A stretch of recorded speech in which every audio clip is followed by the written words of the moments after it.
This is my Echo SRM-225 gas string trimmer. A lot of these small internal combustion engines are what they call a two-stroke engine. What you need to do is put two-stroke oil mixed in with the gasoline. You want to go to the gas station, put about half a gallon in, put your oil in, your two-stroke oil, then finish it off with the rest of the half gallon. That way it's thoroughly mixed up. I don't like to take the time at the fuel pump in case there's a line for other people and try to be respectful, so I just put exactly 1 gallon into my 1 gallon container, come home, and then we'll pour this in here. I'll shake it up, let it sit for a while, shake it up some more, and I think that's just as good. And I'm going to go ahead and put this oil into the fuel, and we'll be ready at a 50-to-1 ratio.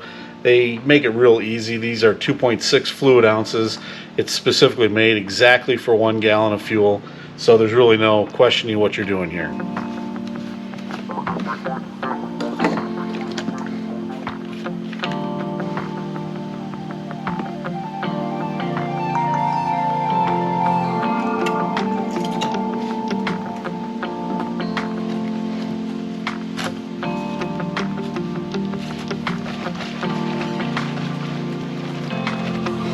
I try to make sure that I have a dedicated container, and I label it so I know that it has oil mixed in with it, because you don't want this to go into a 4-stroke engine. That would really mess things up. So you want this dedicated just to your 2-stroke engines. There are some more modern string trimmers nowadays that have a 4-stroke engine, and you do not want to be mixing the oil with the fuel on those.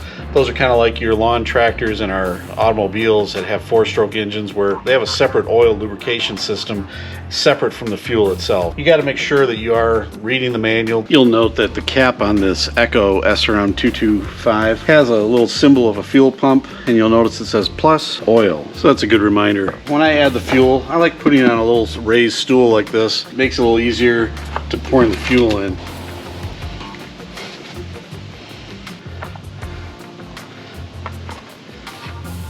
And that's all there is to it. Unless you've had a gas trimmer like this before, you may not know these things. When you're my age, it's a lot of what the small internal combustion engines were for lawnmowers and outboard motors on our boats and such. Becoming a little less frequent as 4-stroke engines are. They're less polluting. These things, they're always burning a little bit of oil in their fuels. It has a higher particulate that it exhausts. Little by little, they're trying to get these transitioned away. You always have to read the manual, make sure you got the right fuel mixture, because there are some 4-strokes out there. You got to be careful. You don't want to put this mixture on a 4-stroke engine.